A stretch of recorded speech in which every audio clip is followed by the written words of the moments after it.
Hello students.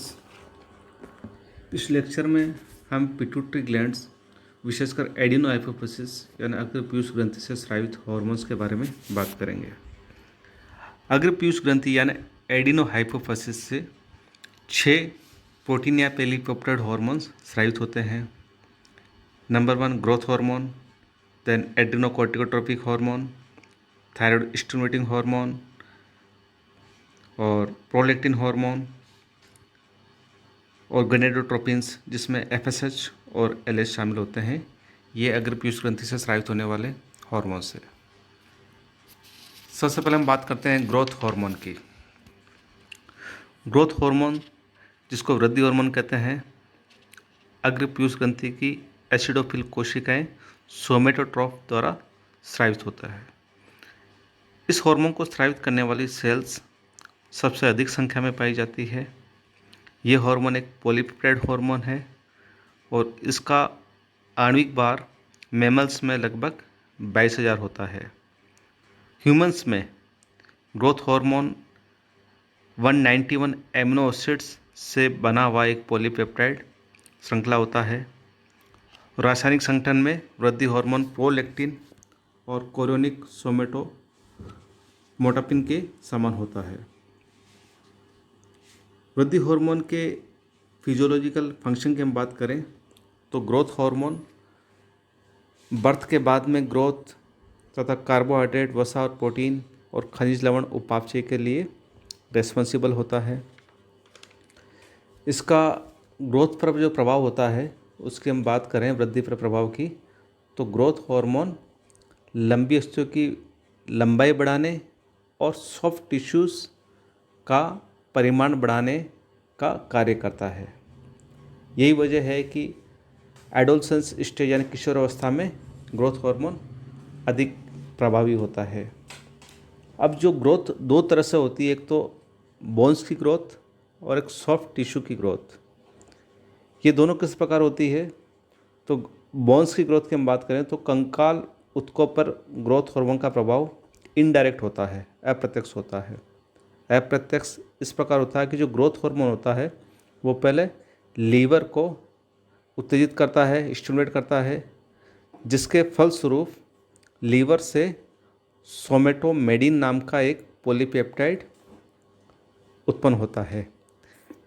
ये जो सोमेटोमेडिन होता है ये उपास्थि और अस्थि की वृद्धि के लिए रेस्पॉन्सिबल होता है।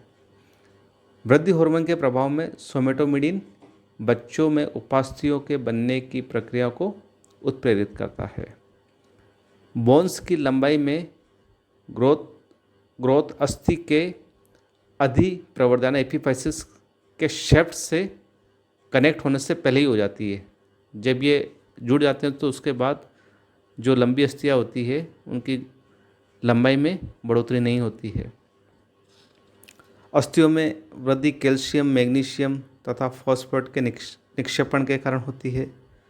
प्राणी की कंकालीय वृद्धि के समय वृद्धि हार्मोन के अतिस्रवण से अस्थियों में असाधारण वृद्धि हो जाती है। अब कोमल जो टिश्यूज होते हैं, सॉफ्ट टिश्यूज, उस पर ग्रोथ हार्मोन क्या असर करता है कि विभिन्न अंगों व ऊतकों की कोशिकाएं माइटोसिस द्वारा संख्या में बढ़ती रहती है।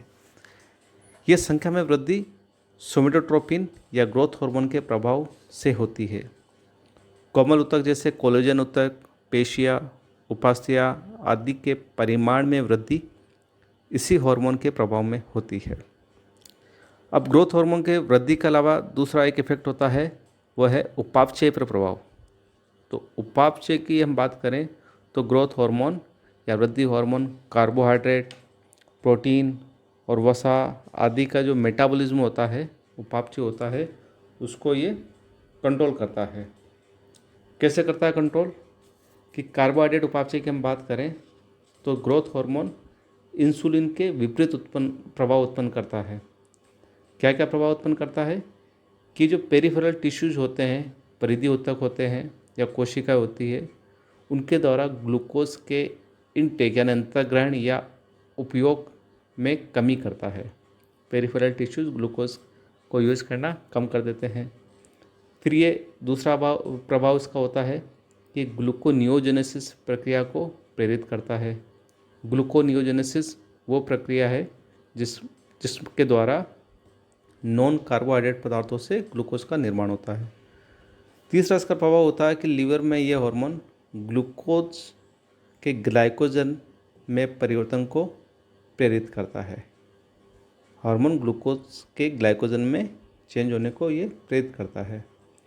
अब प्राणी को निरंतर वृद्धि हार्मोन देने से हाइपरग्लाइसीमिया हो जाता है तथा ये स्थिति शरीर में डायबिटीज़ मेलिटस रोग उत्पन्न करती है। इसलिए वृद्धि हार्मोन को डायबिटोजेनिक हार्मोन भी कहा जाता है। अब बात करते हैं कि वृद्धि हार्मोन का वसा उपापचय पर या फैट मेटाबॉलिज्म पर क्या असर होता है। तो ग्रोथ हार्मोन वसा ऊतकों या एडिपोस टिश्यू से स्वतंत्र वसा अम्लों व ग्लिसरॉल को निर्मुक्त करता है। यानी जो एडिपोस टिश्यू होते हैं उसमें जो ट्राइग्लिसराइड होती है उससे वसा अम्लों और ग्लिसरॉल को ये रिलीज करने का कार्य करता है और शारीरिक वृद्धि हेतु ऊर्जा प्राप्ति के लिए वसा अम्लों को एसिटाइल कोएंजाइम ए में परिवर्तन करने का कार्य भी ये करता है। यही वजह है कि प्राणी को निरंतर ग्रोथ हार्मोन देने पर कीटोजेनिक प्रभाव उत्पन्न होते हैं। यानी कीटोन बॉडी रुधिर और यूरिन में इनकी सांद्रता बढ़ जाती है और कीटोसिस की कंडीशन उत्पन्न हो जाती है। तीसरा, प्रोटीन पर अगर हम ग्रोथ हार्मोन के प्रभाव की बात करें तो ग्रोथ हार्मोन एमिनो अम्ल का अंतर्ग्रहण और प्रोटीन संश्लेषण संबंधित सभी प्रक्रियाओं को प्रभावित करता है। ये एमिनो अम्ल के जो अभिगमन है उसमें वृद्धि करता है, प्रोटीन संश्लेषण की प्रक्रिया में वृद्धि करता है, आरएनए के संश्लेषण में भी यह वृद्धि करता है और प्रोटीन के कैटाबॉलिज्म को ग्रोथ हार्मोन कम करता है। इसके अलावा ये मिल्क प्रोडक्शन का कार्य भी करता है, स्टिमुलेट करता है मिल्क प्रोडक्शन को ग्रोथ हार्मोन। अब प्रश्न ये उठता है कि ग्रोथ हार्मोन इन चीज़ों को, इतनी सारी एक्टिविटीज़ को कंट्रोल कर रहा है, तो ग्रोथ हार्मोन के खुद के जो सिक्रेशन होता है उसको कौन कंट्रोल करता है। तो वृद्धि हार्मोन के सिक्रेशन पर एक तो हाइपोथैलेमस का कंट्रोल होता है। हाइपोथैलेमस से दो हार्मोन निकलते हैं, एक तो ग्रोथ हार्मोन रिलीजिंग हार्मोन और ग्रोथ हार्मोन इनहिबिटरी हार्मोन। जब ग्रोथ हार्मोन रिलीजिंग हार्मोन यानी वृद्धि हार्मोन मोचक हार्मोन हाइपोथैलेमस से निकलता है तो ये हार्मोन अग्र पीयूष ग्रंथि में जाके ग्रोथ हार्मोन्स के श्रवण को या सिक्रेशन को बढ़ाता है। और इसके विपरीत जब हाइपोथैलेमस से वृद्धि हार्मोन संदमनकारी हार्मोन यानी ग्रोथ हार्मोन इनहिबिटरी हार्मोन मुक्त होता है तो ये हार्मोन अग्र पीयूष ग्रंथि में जाके जो ग्रोथ हार्मोन होता है उसका सिक्रेशन को कम करता है। अब हाइपोथैलेमस के अलावा भी कुछ कारक होते हैं जो वृद्धि हार्मोन के सिक्रेशन को प्रभावित करते हैं। इसमें जैसे भूख, वसा अम्लों की रुधिर में सांद्रता, हाइपरग्लाइसीमिया, एक्सरसाइज, स्टिमुलेशन, नींद, शोक आदि ये कारक हैं जो वृद्धि हार्मोन के सिक्रेशन को प्रभावित करते हैं। उसके बाद हम बात करते हैं abnormality of growth hormone secretion की, कि जब शरीर में सामान्य से कम या ज़्यादा ग्रोथ हार्मोन का सिक्रेशन होता है तो क्या परिस्थितियाँ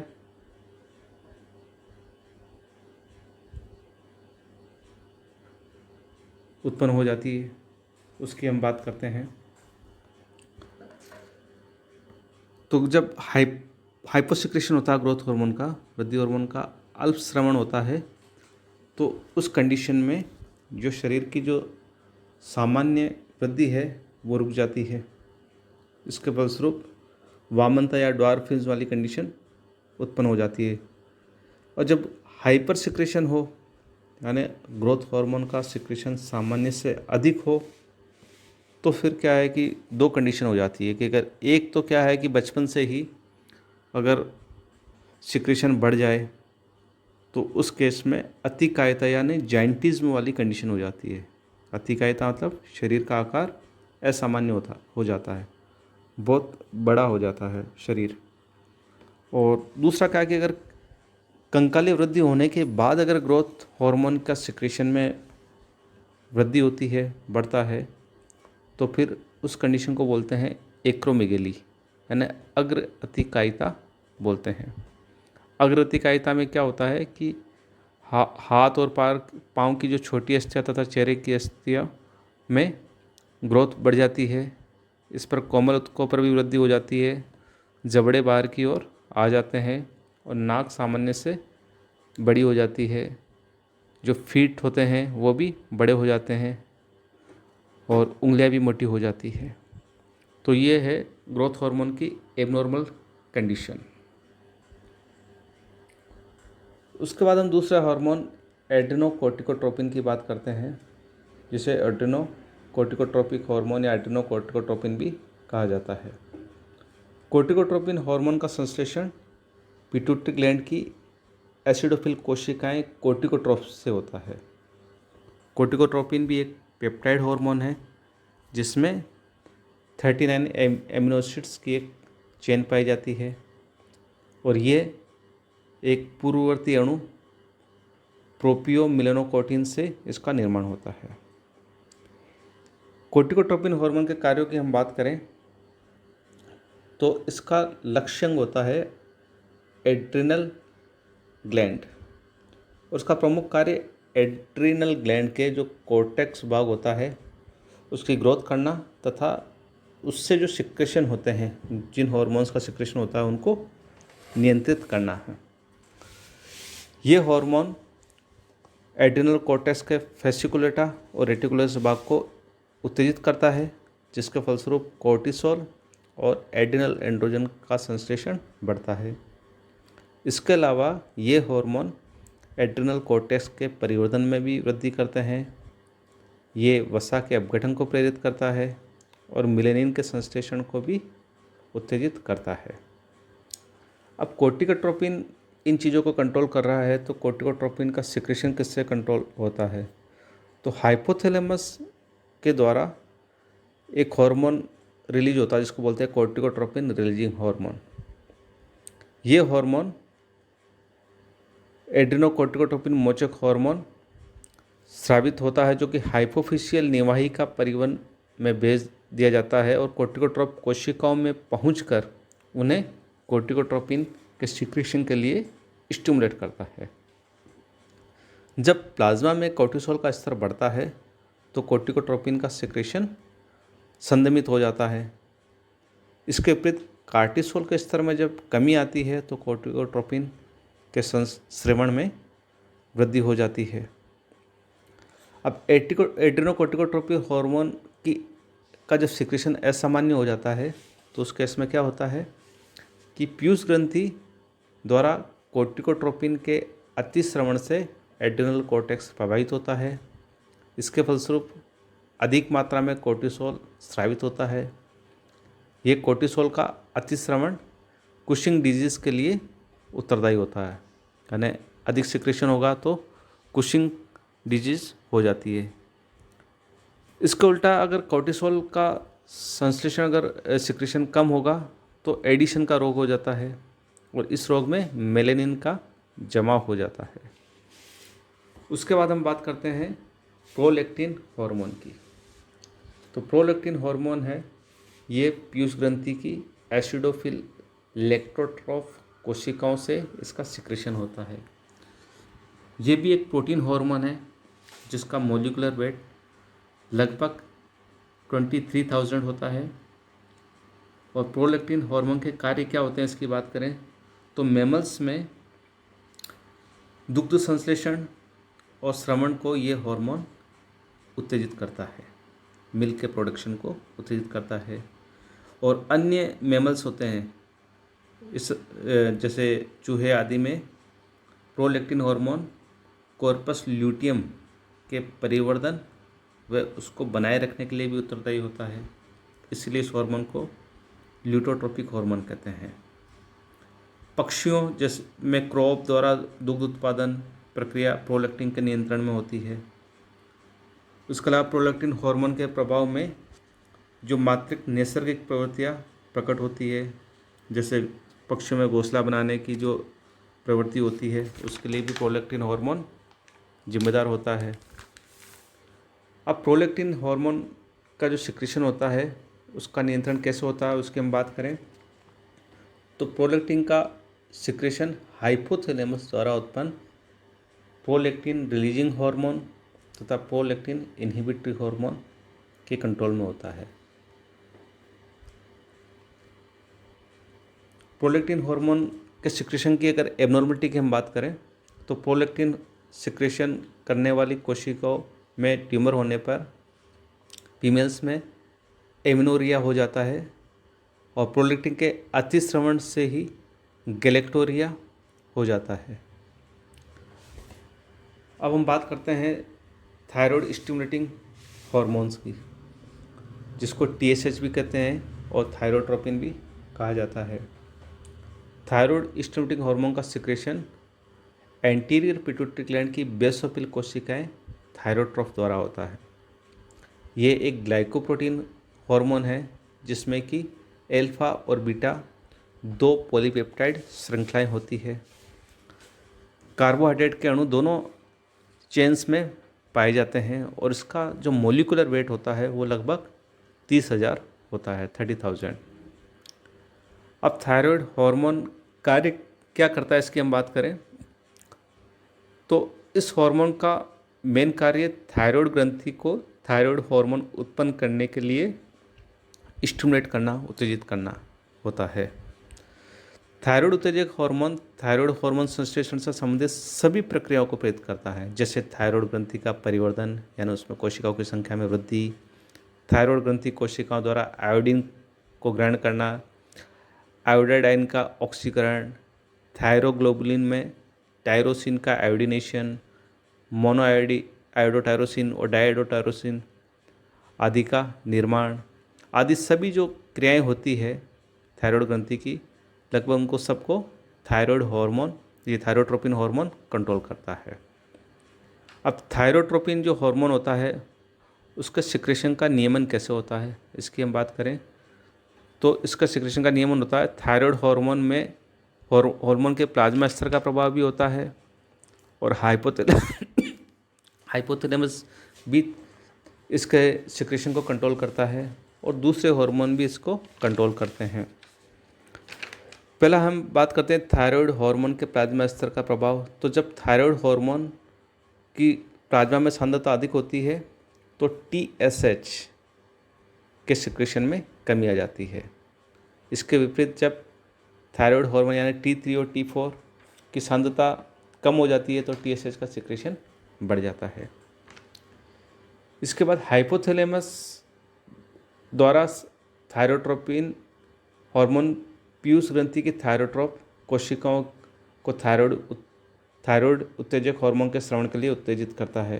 हाइपोथैलेमस से थायरोट्रोपिन रिलीजिंग हार्मोन सिक्रेट होता है जो कि कंट्रोल करता है थायरोट्रोपिन के सिक्रेशन को। इसके अलावा कुछ दूसरे हार्मोन्स होते हैं जैसे पेनक्रियास से सोमेटोस्टेटिन ये आदि ये थायराइड हार्मोन के सिक्रेशन को कंट्रोल करते हैं। अब irregularities of thyroid stimulation hormone की हम बात करें तो एडिनोहाइपोफिसिस के हाइपोफंक्शन से थायराइड स्टिमुलेटिंग हार्मोन का सिक्रेशन रुक जाता है, जिससे एक रोग हो जाता है जिसको बोलते हैं मिक्सडीमा। और कभी कभी थायराइड स्टिमुलेटिंग हार्मोन का सिक्रेशन बढ़ जाता है जिससे गोइटर की स्थिति हो जाती है। इसके बाद हम बात करते हैं गोनेडोट्रोपिन्स की। जो गोनेडोट्रोपिन्स हार्मोन होते हैं वो एडिनोहाइपोफिसिस की बेसोफिल कोशिकाएं गोनेडोट्रोप द्वारा स्रावित होते हैं। ये ग्लाइकोप्रोटीन हार्मोन होते हैं जिनका आणविक भार लगभग 30,000 होता है। गोनेडोट्रोप 2 प्रकार के गोनेडोट्रोपिन स्रावित करती है, एक FSH यानी फोलिकल स्टिमुलेटिंग हार्मोन, दूसरा LH यानी luteinizing hormone. Follicle stimulating hormone की हम बात करें तो फीमेल्स में ये हार्मोन्स फोलिकल्स की ग्रोथ को कंट्रोल करते हैं और मेल्स में ये के विकास तथा स्पर्मेटोजेनेसिस की क्रिया के इनिशिएशन को ये कंट्रोल करते हैं। ल्यूटिनाइजिंग हॉर्मोन्स फीमेल्स में ल्यूटिनी भवन या ल्यूटिनाइजेशन को प्रेरित करते हैं और इसके प्रभाव में पीतक पिंड प्रोजेस्टेरोन स्रावित करता है। और मेल्स में ल्यूटिनाइजिंग हार्मोन लेडिंग सेल्स या इंटेस्टिनल सेल्स को कंट्रोल करता है तथा इनसे टेस्टोस्टेरोन के सिक्रेशन को नियंत्रित करता है। इसका हम बात करते हैं कि गोनेडोट्रोपिन है, एफएसएच और एलएच, इनका सिक्रेशन का नियमन कैसे होता है। तो गोनेडोट्रोपिन के सिक्रेशन का नियमन एक तो गोनेडोट्रोपिन रिलीजिंग हॉर्मोन्स द्वारा होता है जो कि हाइपोथैलेमस से रिलीज होता है। हाइपोथैलेमस से जो गोनेडोट्रोपिन रिलीजिंग हार्मोन सिक्रेट होता है वो गोनेडोट्रोपिन्स के सिक्रेशन को कंट्रोल करता है। उसके अलावा पॉजिटिव फीडबैक मैकेनिज्म होती है कि जब मेल और फीमेल स्टेरॉयड हार्मोन के द्वारा फीडबैक क्रियाविधि के फलस्वरूप गोनेडोट्रोपिन के सिक्रेशन का नियमन होता है। मेल और फीमेल हार्मोन की कमी होने पर गोनेडोट्रोपिन अधिक मात्रा में सिक्रेट होते हैं। और इसके बाद नेगेटिव फीडबैक मैकेनिज्म की हम बात करें तो ये जो हार्मोन्स है गोनेडोट्रोपिन, ये जो मेल और फीमेल हार्मोन्स है उनकी अगर अधिक मात्रा होती तो इसका सिक्रेशन कम हो जाता है। इस प्रकार हमने अग्र पीयूष ग्रंथि से स्रावित इन 6 हार्मोन्स के बारे में अध्ययन किया और ये जो हार्मोन्स है ये बहुत सी अन्य जो ग्रंथियाँ होती है एंडोक्राइन ग्लैंड, उनके कार्यों का नियंत्रण करते हैं।